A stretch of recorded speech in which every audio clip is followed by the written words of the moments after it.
حضرت معاویہ صحابی ہیں، کاتب وحی ہیں، حضور کے برادر نسبتی ہیں، صالح ہیں، ام حبیبہ بہن ہے ان کی جو حضور کی زوجہ محترمہ ہے، ان کا مقام بہت بلند ہے، لیکن ہم انہیں خلفائے راشدین میں شامل نہیں کرتے، اس لیے کہ ان کا جو خلافت کو اختیار کرنا یا حکومت اختیار کرنا یہ قبائلی عصبیت کی بنیاد پر تھا، باہمی مشورے کی بنیاد پر نہیں تھا۔ لیکن 20 سال تک ان کا دور حکومت ہے اور کوئی خونریزی نہیں، کوئی غارت گری نہیں، کوئی اختلاف نہیں، کوئی بغاوت نہیں، کوئی جھگڑا نہیں، مدبر اس درجے کے تھے۔ اب آئیے آخری سٹیج آئی، حضرت معاویہ کو مشورہ دیا گیا، مغیرہ ابن شعبہ ایک بزرگ صحابی تھے، کہ دیکھیے جناب امیر، مسلمانوں میں اختلاف ہوا، 4.5 سال 5 سال خانہ جنگی رہی، اب اگر پھر معاملہ آپ کے انتقال کے بعد ایسے ہی چھوٹ گیا تو اختلافات ہوں گے، جھگڑے ہوں گے، مختلف دعوے دار سامنے آئیں گے، جنگیں ہوں گی، پھر دوبارہ جو ہے فساد ہو جائے گا،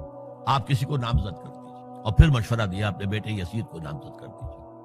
حضرت معاویہ ریلیکٹنٹ رہے، لیکن اس کے بعد انہوں نے مان لیا اور فیصلہ کر لیا۔ یہاں میں چاہتا ہوں کہ بات سمجھ لیں اچھی طرح، اس معاملے میں اگر آپ حضرت معاویہ کی نیت پر شک کریں گے تو مجھے آپ کے ایمان پر شک ہو جائے گا۔ نیت پر نہیں، غلطی ہو سکتی ہے، صحابی ہیں، نیت غلط نہیں تھی، نیت کیا تھی؟ اور میں سمجھتا ہوں 100% درست تھی کہ اب اتنا پانی گزر چکا ہے پل کے نیچے سے وقت کے دریا میں کہ بارے صحابہ سب رخصت ہو چکے، اب اکثریت 9 مسلموں کی ہے، عصبیتیں بھی ہیں، قبائلی عصبیتیں ختم تو نہیں ہوئی، لہذا جب تک کوئی قبائلی عصبیت پیچھے نہیں ہوگی حکومت کے، حکومت نہیں چل سکے گی۔ یہ ابن خلدون کا لفظ ہے، عصبیت، کوئی چیز جو جوڑے آپ کو۔ تو دینی عصبیت اب کمزور پڑ گئی ہے، اس لیے کہ حضور نے جن کو تربیت دی تھی وہ اب گئے، اکثر و بیشتر گئے۔ اب اگر ایسے ہی چھوڑ دیا گیا اور کوئی قبائلی عصبیت پشت پر نہ آئی تو پھر خانہ جنگی ہوگی، 5 سال تک ہوئی۔ اس بنا پر انہوں نے اسے صحیح سمجھا۔ آپ اختلاف کر سکتے ہیں، صحابہ کی رائے سے اختلاف ہو سکتا ہے، لیکن آپ ان کی نیت پر شک نہیں کر سکتے۔ بہرحال واقعہ کیا ہے تاریخی اعتبار سے کہ یہ 10ویں سال میں نامزد کر دیا یزید کو اپنے بعد خلیفہ کے لیے، ولی عہد۔ اس وقت تقریباً سب نے بات مان لی سوائے 5 افراد کے۔ وہ 5 افراد بہت اہم تھے، بہت اہم۔ ابو بکر اہم ترین آدمی تھے، ان کے بیٹے عبد الرحمن ابن ابو بکر۔ عمر نمبر 2 تھے، عبداللہ ابن عمر۔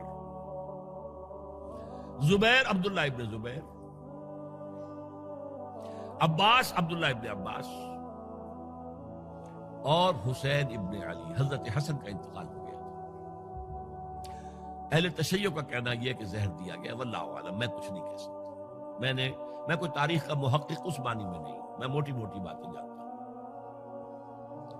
بہرحال انتقال ہو گیا تھا، 5 آدمیوں نے نہیں مانا، لیکن دیکھیے یہ تھی تدبر کی بات حضرت امیر معاویہ کی۔ کوئی دباؤ نہیں ڈالا، کوئی جبر نہیں کیا، کوئی کسی کو نقصان نہیں پہنچایا کہ نہیں مان رہے تو یہ کر دیں، نہیں۔ دیکھیں گے جب وقت آئے گا۔ جب وقت آیا حضرت معاویہ کے انتقال کے بعد، اب ایک صاحب جا چکے تھے، حضرت عبد الرحمن ابن ابی بکر فوت ہو چکے، اب 4 رہ گئے، 3 عبادلہ، عبداللہ ابن عمر، عبداللہ ابن عباس، عبداللہ ابن زبیر، ایک حسین ابن علی رضی اللہ تعالی عنہم اجمعین۔ جب بیعت ہو گئی یزید کی تو اب ان کے درمیان اختلاف ہوا۔ یہ بات اچھی طرح سمجھ لیجئے، تاریخی حقائق، موٹے حقائق کو چھوڑ کر باریکیوں میں جب پڑھتے ہیں تو معاملہ غلط ہو جاتا ہے۔ موٹے حقائق کو سمجھیے، جیسے کہتے ہیں میکرو اکنامکس اور مائکرو اکنامکس۔ میکرو ہسٹری جو ہے، 2 ایک طرف ہو گئے، 2 ایک طرف ہو گئے۔ عبداللہ ابن عباس کی رائے ہوئی کہ اگرچہ یہ غلط کام ہوا ہے، یہ قیصر و کسریٰ کی سنت پر عمل ہو رہا ہے، لیکن یہ ایسی بڑی بات نہیں ہے کہ خونریزی شروع کر دی جائے اور امن و امان ختم ہو جائے۔ یہی بات عبداللہ ابن عمر کی ہو گئی، یہ دو تو ایک یکجا ہو گئے.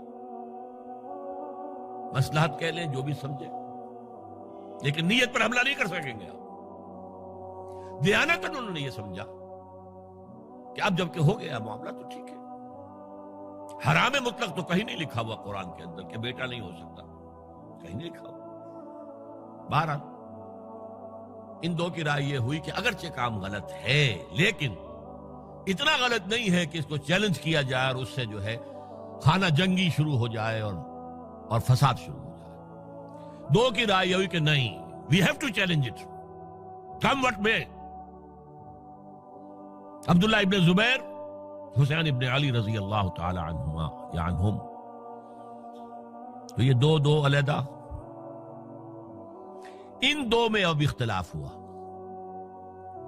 عبداللہ ابن زبیر کی رائے یہ تھی کہ یہی مقیم رہو مکے میں، حجاز میں، مکے اور مدینے میں، یہاں سے ریزسٹنس موومنٹ ہم شروع کریں گے، کیونکہ یزید کی خلافت تو دمشق میں تھی، بہت دور. حضرت حسین کو خطوط آ رہے تھے کوفے سے. کوفہ حضرت علی کا صدر مقام رہا تھا، اور جن سبائیوں نے فتنہ پیدا کیا تھا حضرت عثمان کے خلاف وہ بھی وہیں آباد تھے. انہوں نے خطوط کا تاتا باندھ دیا، آپ آئیے ہم آپ سے بیعت کریں گے اور کھڑے ہوں گے اور مقابلہ کریں گے اور اس یزید کی حکومت ختم کریں گے. ڈاک کے تھیلے بھرے ہوئے. حضرت حسین نے فیصلہ کیا کوفے جانے کا، بہت روکا. عبداللہ ابن عباس بہت ان سے بزرگ تھے عمر میں، اور ویسے بھی ایک اعتبار سے نانا تھے، ایک اعتبار سے پردادا تھے. حضرت عبداللہ ابن عباس حضور کے چچا زاد بھائی تھے تو نانا ہو گئے کہ نہیں؟ حضور نانا تھے کہ نہیں؟ اور حضور کے چچا تھے حضرت عباس، ان کے بیٹے ہیں. تو اس اعتبار سے حضرت علی رضی اللہ تعالیٰ عنہ کے کیا ہو گئے؟ چچا. بہرحال میں کچھ گڑبڑ کر رہا ہوں اس وقت. وہ دوڑتے جا رہے تھے کہ حسین خدا کے لیے مت جاؤ، خدا کے لیے مت جاؤ، یہ کوفی تمہارا ساتھ نہیں دیں گے. الکوفی لا یوفی، کوفی وفا نہیں کرتا وعدہ. اور خدا کے لیے اگر جانا ہے اپنے گھر والوں کو یہاں چھوڑ دو. بس حضرت حسین پر رضی اللہ تعالی عنہ جو ایک کیفیت تھی، انہوں نے سب باتوں کو نظر انداز کیا. وہاں ہزاروں لوگوں نے مسلم بن عقیل جو حضرت حسین کے نمائندے کی حیثیت سے پہلے گئے تھے، ان کے ہاتھوں پر بیعت کیا. وہ خطوط آ رہے تو اور بھی بات پختہ ہو گئی. ابھی راستے ہی میں تھے کہ پتہ چلا کہ ابن زیاد گورنر بن کر آیا ہے، اور اس نے جو وہاں پر تشدد کیا ہے اور ڈنڈا برسایا ہے، سب بیعت توڑ کے گھروں میں چھپ گئے. اور مسلم بن عقیل جو ہیں وہ بے یار و مددگار شہید بھی کر دیے گئے. حضرت حسین نے ارادہ کیا کہ واپس ہو جائے مدینے کی طرف. اب مسلم بن عقیل کے بیٹے جو ہیں، وہ عرب کی ایک غیرت ہے، ایک آنر جسے آج کل کہتے ہیں، ہم اپنے باپ کا بدلہ لیے بغیر نہیں جائیں گے. اور حضرت حسین کی شرافت اور مروت، یہ لوگ میرے ساتھ آئے تھے نا، میرا ساتھ دے رہے تھے، اب میں ان کا ساتھ کیسے چھوڑوں. بہرحال وہ حادثہ فاجعہ ہو کر رہا، اور اس میں سب سے بڑا سبب جو بنا ہے وہ میں چاہتا ہوں جس کی طرف کسی کی نگاہ نہیں گئی. افسوس یہ ہے کہ میرا اس پر جو کتابچہ ہے سانحہ کربلا وہ آؤٹ آف پرنٹ تھا. کوشش تھی کہ آج یہاں وہ پیش کیا جاتا. مختصر ترین، لیکن آپ دیکھیں گے کہ کلیئر ہو جاتی ہے ہسٹری. دو کتابچے ہیں. شہید مظلوم، میرے نزدیک مظلوم ترین شہید حضرت عثمان رضی اللہ تعالی، اور سانحہ کربلا، بہت بڑا سانحہ، اس میں کوئی شک نہیں. حضرت حسین کا صبر اور مثابرت اور استقلال اور شجاعت، یہ مثالی ہے تاریخ کے اندر. اپنے سامنے جو ہے اپنے ایک ایک کر کے چراغ گل ہو رہے ہیں. خاندان سارا ختم ہو رہا ہے، شیرخوار بچے شہید ہو رہے ہیں. وہ تو ایک بچہ بیمار تھا، حضرت علی بن حسین زین العابدین رحمت اللہ علیہ، وہ بچہ ہے. لیکن اصل میں شرافت اور مروت جو ہے وہ بسا اوقات اپنی شرافت کی وجہ سے مار کھا جاتی ہے۔ حضرت حسین سے میرے نزدیک یہ ایک اسٹریٹجک مسٹیک ہوئی کہ جب کوفیوں کا لشکر سامنے تھا تو وہاں کھڑے ہو کر ایک ایک کا نام لے گا، فلاں ابن فلاں کیا تم نے مجھے خط نہیں لکھا تھا؟ اے فلاں ابن فلاں کیا تم نے مجھے خط نہیں لکھا تھا؟ سب کے راز فاش کر رہے ہیں، اور دیکھو یہ میرے پاس یہ تھیلے بھرے ہوئے تمہارے خطوں کے موجود ہیں، تم نے مجھے بلایا اور میں آیا۔ یہ بات تھی جس کی بنا پر اب ان کے لیے کوئی چارہ نہیں تھا کہ انہیں شہید کر دیں، ورنہ تو یہ ہمارا بھانڈا پھوڑ دیں گے جا کر یزید کے پاس، تو ہماری کھالیں کھنچ جائیں گی۔ یہی وجہ ہے کہ حضرت حسین نے 3 آفرز کی، مجھے واپس مدینے جانے دو، نہیں، مجھے یزید کے پاس جانے دو، نہیں، مجھے کہیں اسلامی سرحد پر بھیج دو، میں وہاں پر کافروں سے جنگ کرتے ہوئے زندگی ختم کر لوں گا، نہیں، ہیئر اینڈ ناؤ بیٹھ کرو۔ یہ حضرت حسین کی شرافت، غیرت، حمیت، مروت اس کے خلاف تھا، لہذا انہیں شہید کیا گیا اور پھر خیموں کو آگ لگائی گئی۔ یہ نوٹ کیجئے کیوں لگائی گئی؟ اگر تو یہ غصے اور انتقام میں اور وینجینس میں ہوتا تو حضرت علی بن حسین زین العابدین کو بھی شہید کرنا چاہیے تھا، نہیں کیا۔ اگر یہ اس طرح کا معاملہ ہوتا تو خواتین کی بے حرمتی ہوتی، نہیں ہوئی۔ یہ خیمے کیوں جلائے؟ تاکہ وہ جو ایویڈنس ہے وہ ختم ہو جائے، ہمارے خلاف یہ جو ڈاکومنٹری پروف لیے پھر رہے ہیں، خیمے جلیں گے اور یہ تھیلے بھی جل جائیں گے اور یہ خود بھی جل جائیں گے اور ہم بچ جائیں گے۔ یہ ہے میرا تجزیہ۔